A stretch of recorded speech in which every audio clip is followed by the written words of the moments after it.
नमस्कार, राजस्थान 5 के प्रहार में आप सभी का स्वागत। मैं हूं आपके साथ हेमंत कुमार। प्रदेश के सरकारी स्कूलों में शिक्षकों के रिक्त पद अब विद्या संबल योजना के जरिए भरे जाएंगे। खास बात यह है कि नया शैक्षणिक सत्र शुरू हुए करीब 5 महीने का वक्त बीत गया है और अब स्कूलों में गेस्ट फैकल्टी लगाने की प्रक्रिया शुरू हो रही है। स्कूलों में नया सत्र शुरू हुए 5 महीने बीते हैं और इस दौरान जो पढ़ाई हुई है उसके साथ साथ फर्स्ट और सेकेंड टेस्ट हो चुके हैं। अब अक्टूबर में हाफ ईयरली एग्जाम हुई और अभी जिला कलेक्टर्स को ये आदेश दिए गए हैं जिसका प्रोसेस पूरा करने में माना यह जा रहा है कि करीब करीब 1 महीने का वक्त लगेगा। तो 1 महीने बाद ही यहाँ पर स्कूलों में गेस्ट फैकल्टी पर टीचर्स आ पाएंगे और ऐसे में रिक्त पदों पर गेस्ट फैकल्टी लगाए जाने से शिक्षकों की कमी तो दूर हो जाएगी, लेकिन विद्यार्थियों का छूटा हुआ कोर्स पूरा करवाने के लिए क्या शिक्षकों के पास सीमित समय रहेगा? खासकर उन विषयों में परेशानी ज्यादा हो सकती है जहां पर लंबे समय से शिक्षक का पद खाली है। प्रदेश में स्थानीय निकाय चुनाव की प्रक्रिया भी चल रही है और ऐसे में 12 सितंबर तक विद्या संबल योजना के तहत संविदा आधार पर गेस्ट फैकल्टी लगाने की प्रक्रिया को लेकर सवाल खड़े हो सकते हैं।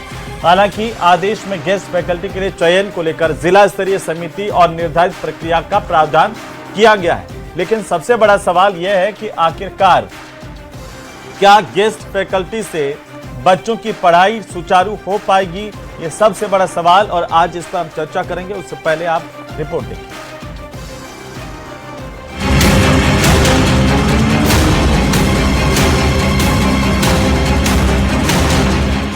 विद्या संबल योजना से भरे जाएंगे शिक्षकों के रिक्त पद। सत्र के 5 महीने बीतने के बाद गेस्ट फैकल्टी की प्रक्रिया। अब अस्थायी शिक्षक मिलेंगे लेकिन कोर्स पूरा करना चुनौती। रिक्तियों के कारण लंबे समय से शिक्षण व्यवस्था प्रभावित। जिले में बनेगी समिति, मेरिट से होगा चयन। 76,000 गेस्ट फैकल्टी शिक्षकों की होगी तैनाती। प्रति घंटे के हिसाब से मिलेगा मानदेय। गेस्ट टीचर मिलेंगे, कोर्स पूरा करेंगे।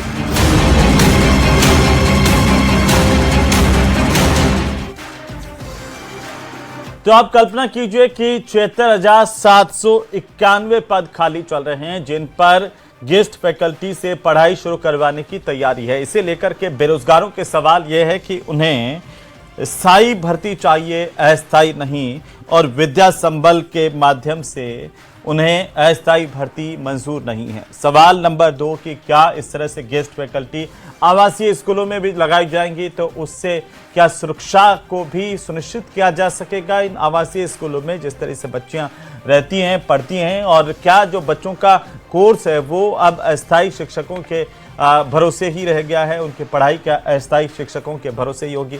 ये व्यवस्था आगे तक क्या चलती जाएगी या इसी सत्र के लिए? इस पर भी बात करेंगे। हमारे साथ खास मेहमान जुड़ चुके हैं। मैं परिचय करवा दूं, हमारे साथ आज के मेहमानों में नवनीत राजपुरोहित हैं, भारतीय जनता पार्टी के प्रदेश के प्रवक्ता। मीनाक्षी सेठी हमारे साथ हैं, कांग्रेस पार्टी के प्रदेश के प्रवक्ता। डॉक्टर मिथिलेश जैमिनी हमारे साथ हैं, वरिष्ठ पत्रकार के तौर पर। हनुमान किसान हैं, छात्रों, युवाओं, बेरोजगारों की आवाज के तौर पर। बीएल मिश्रा हमारे साथ है, शिक्षकों की वो बुलंद आवाज जो लगातार शिक्षकों की समस्याएं उठाती रही हैं, शिक्षकों के नेता भी हैं, खुद शिक्षक भी हैं। सबका स्वागत है, सबका अभिनंदन है। सबसे पहले 1-1 मिनट का ओपनिंग कमेंट लेंगे और हनुमान किसान में आपसे पूरा शुरुआत करना चाहता हूं। 1 मिनट में हमें बताइए कि विद्या संबल योजना से गेस्ट फैकल्टी के जरिए जो टीचर्स लगाए जा रहे हैं, कैसे बेरोजगार युवा इनको देखता है? दोहरी मानसिकता है और सत्ता पक्ष में आते ही सरकार ने किस प्रकार पलटी मारा है यह आज पूरे प्रदेश के युवाओं के सामने है।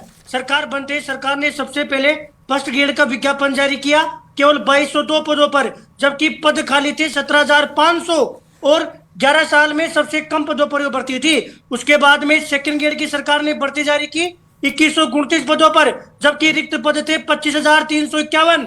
सरकार ने वहां पर भी दोहरी मानसिकता का परिचय दिया, ये कहते हुए कि हम हर साल सरकारी भर्ती निकालेंगे। इसके बाद में इतिहास में सबसे कम पदों पर थर्ड ग्रेड की भर्ती सरकार ने निकाली 7,759 पदों पर, जिसमें सामान्य शिक्षा लेवल 2 के 0 पद, विशेष शिक्षा के 0 पद, जबकि उस समय लेवल 2 में सामान्य शिक्षा विभाग में पदों की संख्या खाली थी 10,000। उसके बाद में सरकार से जब हमने सवाल किए, सरकार ने कहा कि हम हर साल सरकारी पदों पर भर्ती निकालेंगे। सरकार ने भर्ती कैलेंडर जारी किया, उसमें पॉइंट नंबर 9 पर कहा कि हम 10,000 शिक्षा विभाग में विविध पदों पर भर्ती निकालेंगे।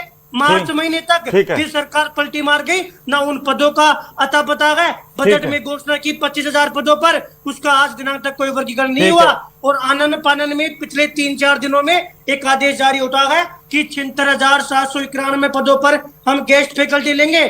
पूर्व में जब कांग्रेस सरकार, ठीक है, मैं आता हूँ, वापिस आता हूँ, एक बार एक मिनट का सबका पूरा हो जाए ना। हनुमान जी, सबसे पहले हनुमान भाई, मैं आता हूँ। शिक्षक नेता के तौर पर हमारे साथ में बीएल मिश्रा जी हैं। मिश्रा साहब, कैसे देखा जाए, क्या इससे शिक्षा व्यवस्था सुदृढ़ होगी? हनुमान जी, आवाज नहीं आ रही है शायद आपको जी। हेमंत जी, सबसे पहले आपको और पैनल में बैठे विद्वान साथियों को मेरा नमस्कार। कहते हैं देर आए दुरुस्त आए। सरकार जाग तो सही, लेकिन सरकार के इस जागने से शिक्षा विभाग को कितना फायदा होगा ये तो आने वाला समय बताएगा। अभी जो सत्र का ये सितंबर का महीना शुरू होने वाला है, अगस्त लगभग समाप्त होने वाला है, अक्टूबर के लास्ट में अर्धवार्षिक परीक्षाओं का समय नजदीक आ जाएगा। इस व्यवस्था को लागू करने में सरकार को, मेरे को लगता है, कम से कम 2 महीने का समय लगेगा। और जब 2 महीने का समय लगेगा तो अर्धवार्षिक परीक्षाओं तक जिस प्रकार की सरकार की अपनी योजना है, कैसे विद्यार्थियों का कोर्स पूरा होगा, कैसे पढ़ाई होगी, ये समझ से परे है। मेरा अपना ये मानना है कि सरकार की अगर ठोस योजना होती तो इस प्रकार के ये पद रिक्त नहीं होते।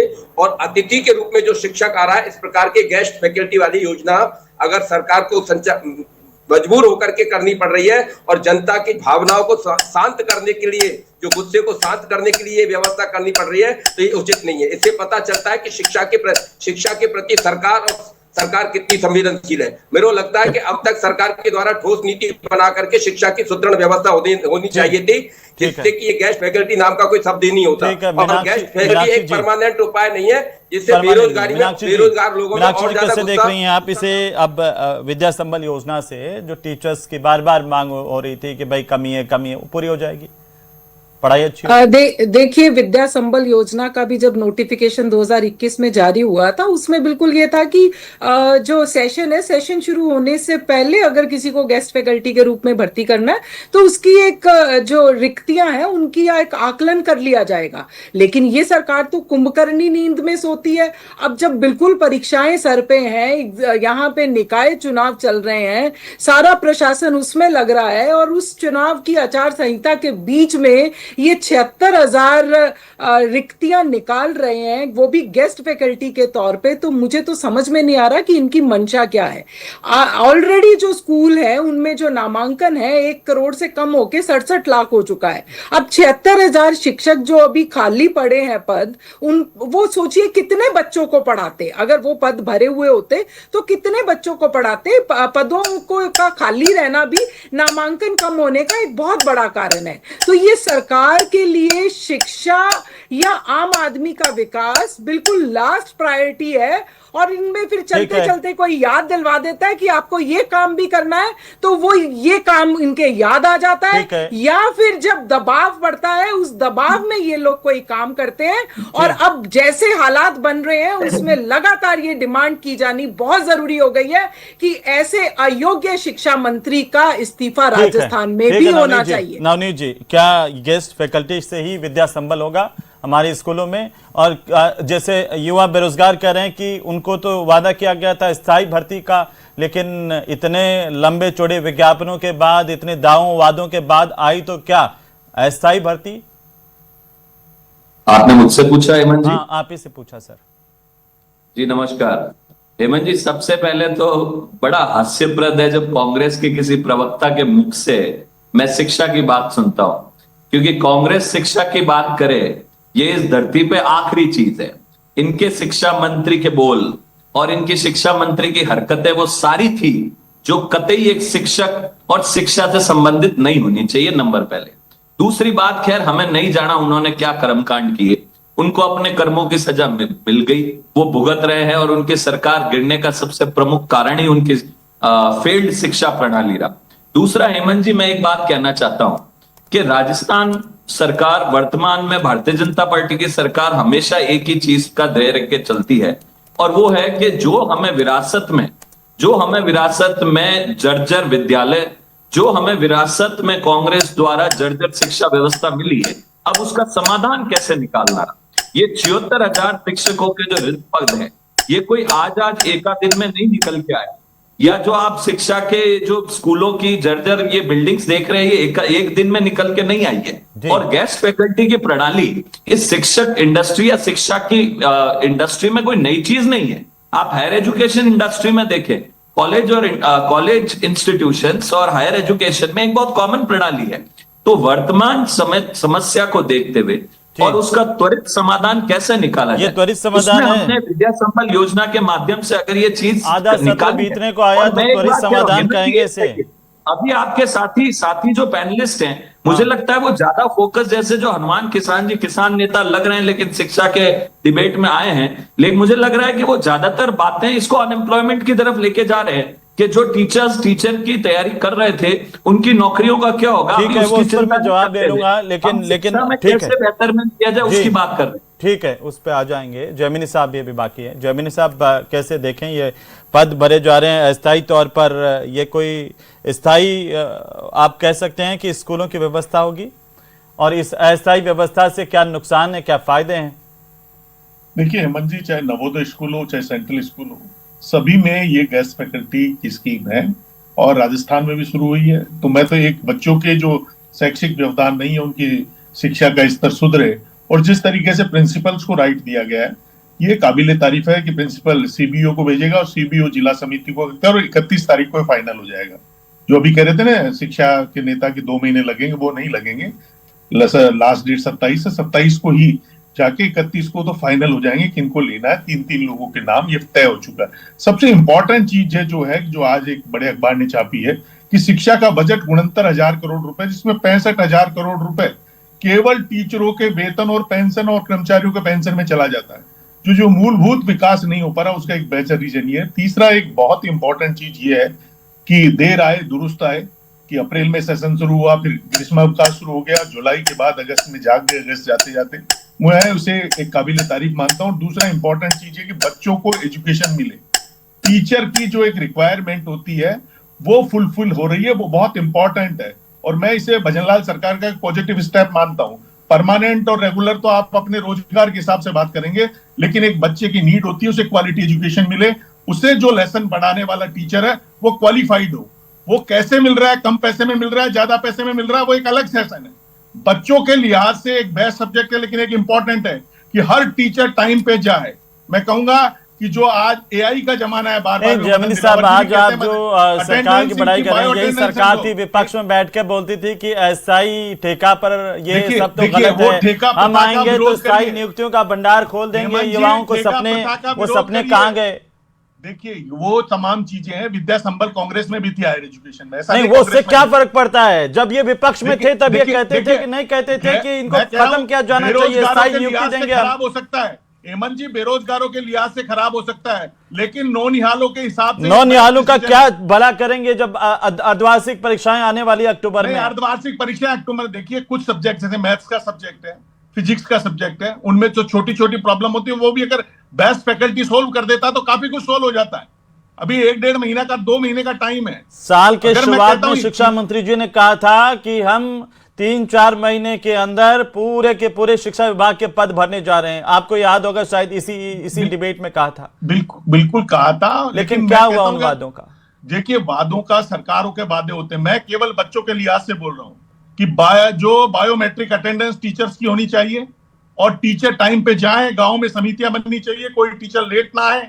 और ये जो जैन अल्फा, उससे भी मैं निवेदन करूंगा कि वो अपने टीचरों पर ध्यान रखे, क्योंकि आज ही एक टीचर और एक प्रिंस और एक लैब असिस्टेंट का वीडियो वायरल हो रहा है। बहुत सारे रोजाना वायरल हो रहे हैं। ये भी मिड डे मील में भी पाउडर कौन खा गया उसका अभी तक अता पता नहीं है। उसका मावा बन रहा है रक्षाबंधन पर, उसमें मिलावट होकर के किसी के घर में भाई बहन के रिश्तों के बीच में वो मिलावटी मावा परोसा जाएगा, वो भी अलग बात है, वो उस पर छोड़ दीजिए।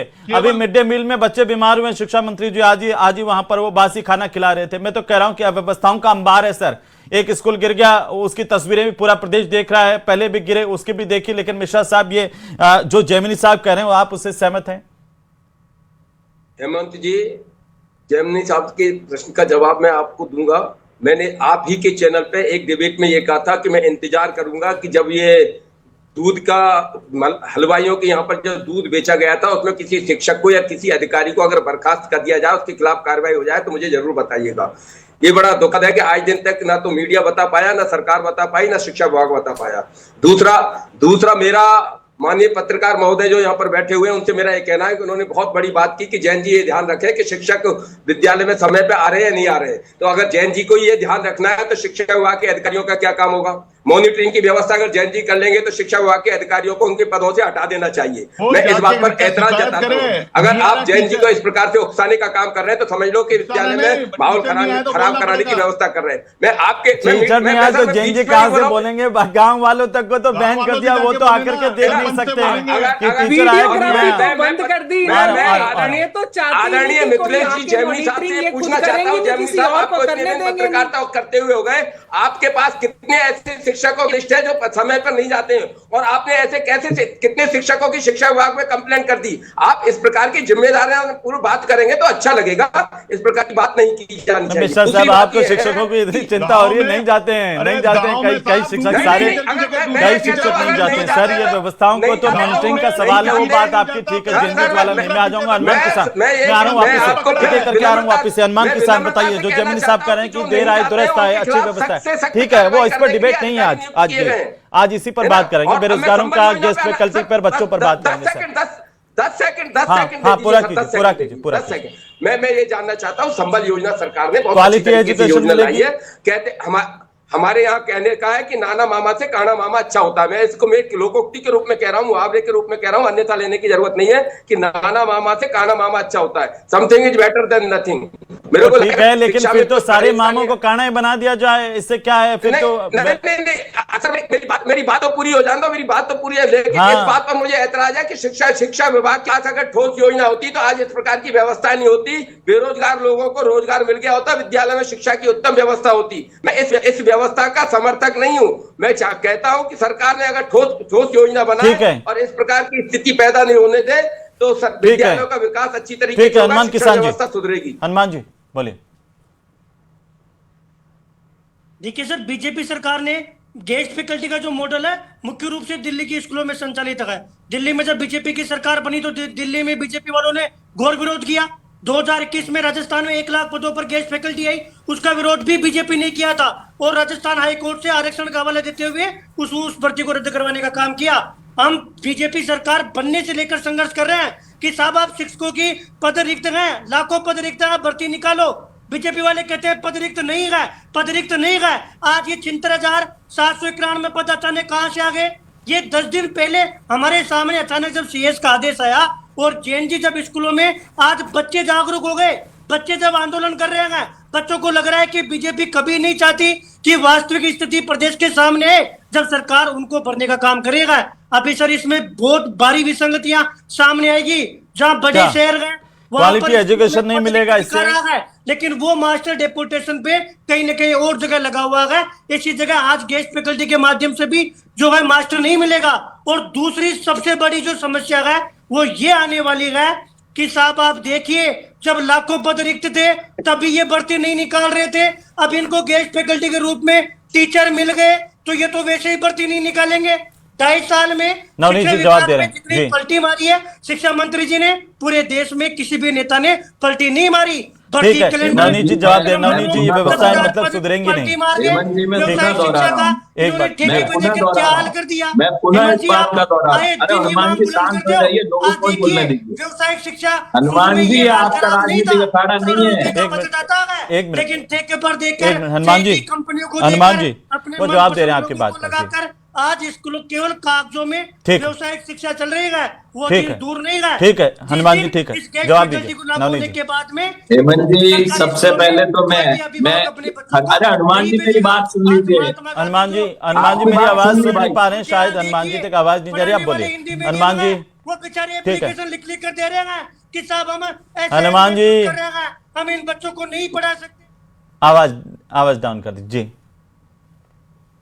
ये आंदोलनकारी नेताओं की हेमंत जी ये एक कॉमन प्रॉब्लम है। खैर, मैं एक बात हेमंत जी मैं पुनः दोहरा रहा हूं। मैं कह रहा हूं कि यहाँ पे जो आज हमारी डिबेट का मुझे लगता है विषय है विद्या संबल योजना, मुझे लगता है कि रोजगार से ज्यादा ये बच्चों की समस्या के ऊपर केंद्र आधारित डिबेट है। और दूसरी बात, क्वालिटी एजुकेशन हम अश्योर करेंगे। और हम हमेशा कहते हैं कि जितनी भी चीजें इस देश में क्या, राजस्थान में क्या, जो आज से पहले हो जानी थी, अगर वो हमारे ही हाथों लिखी है तो वो हमारे ही हाथों होगी पूरी होनी।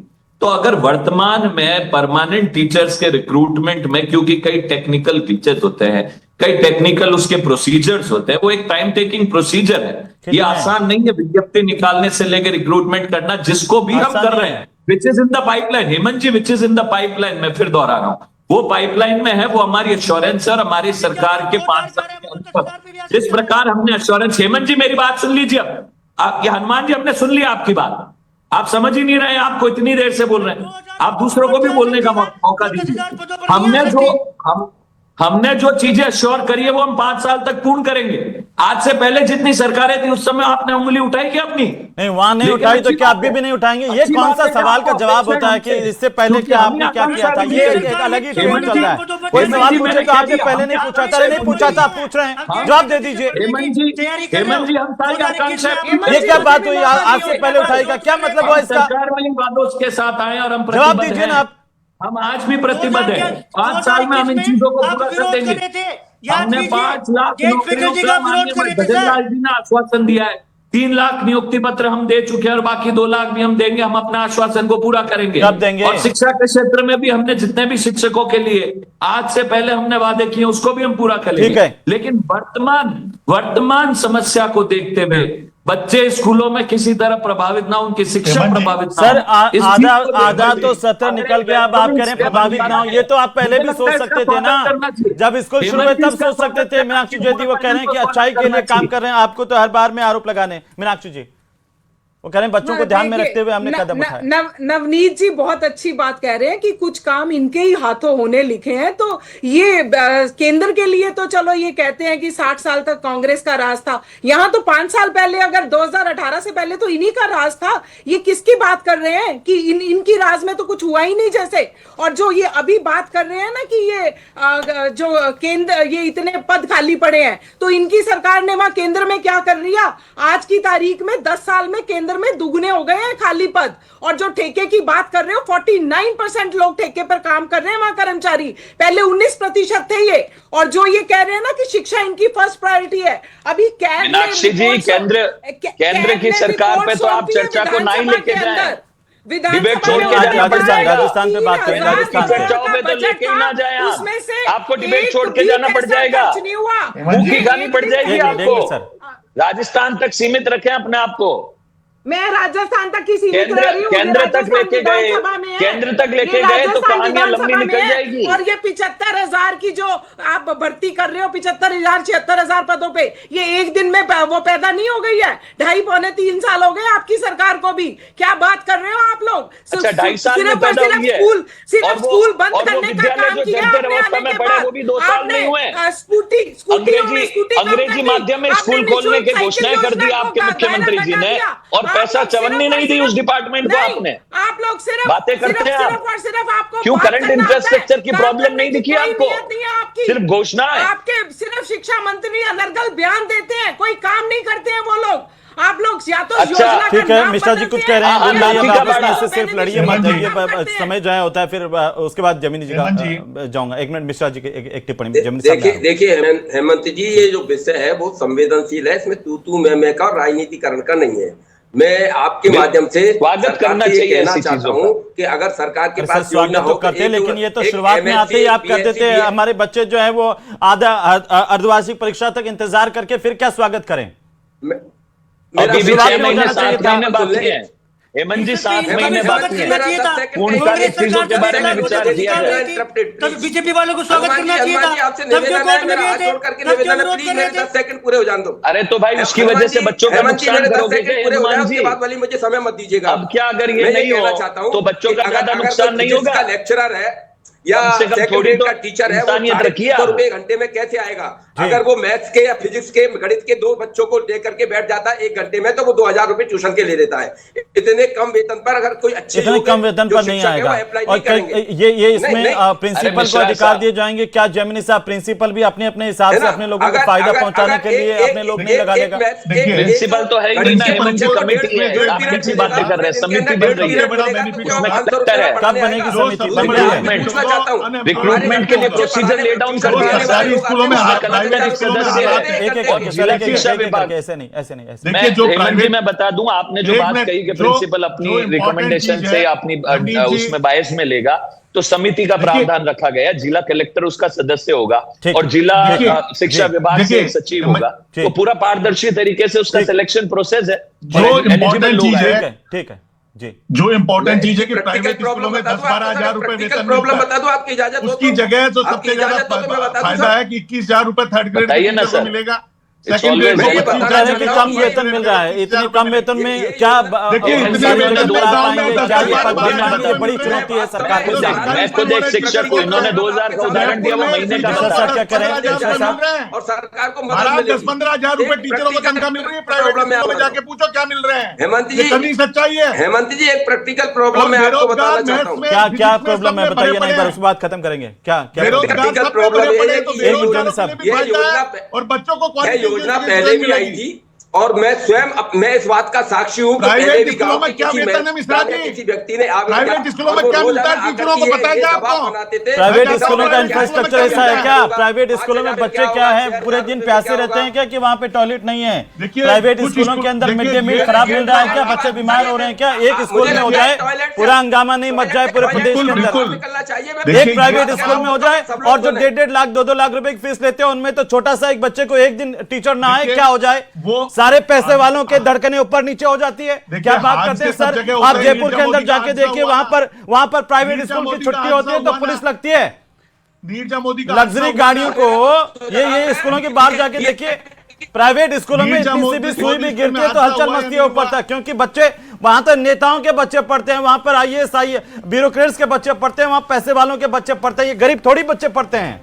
जहां भवन नहीं है तो कोई बात नहीं है, जहां पानी नहीं है तो कोई बात नहीं है, टंकी की सफाई नहीं है तो कोई बात नहीं, टीचर्स नहीं तो कोई बात नहीं, अर्धवार्षिक के बाद लगा देंगे, अभी भी समय पड़ा हुआ है। लेकिन ठीक है, सरकार ने जो रास्ता निकाला है उस पर बात होनी चाहिए। बहुत शुक्रिया इस चर्चा में शामिल होने के लिए। कुल मिलाकर के ये अस्थायी शिक्षकों को लेकर के सवाल खड़े हो रहे हैं। बेरोजगार चाहते हैं कि स्थायी नियुक्ति मिले, वहीं गरीब माँ बाप चाहते हैं कि जहां उनके बच्चे पढ़ने के लिए जाएं वहां पर व्यवस्थाएं सुधरें।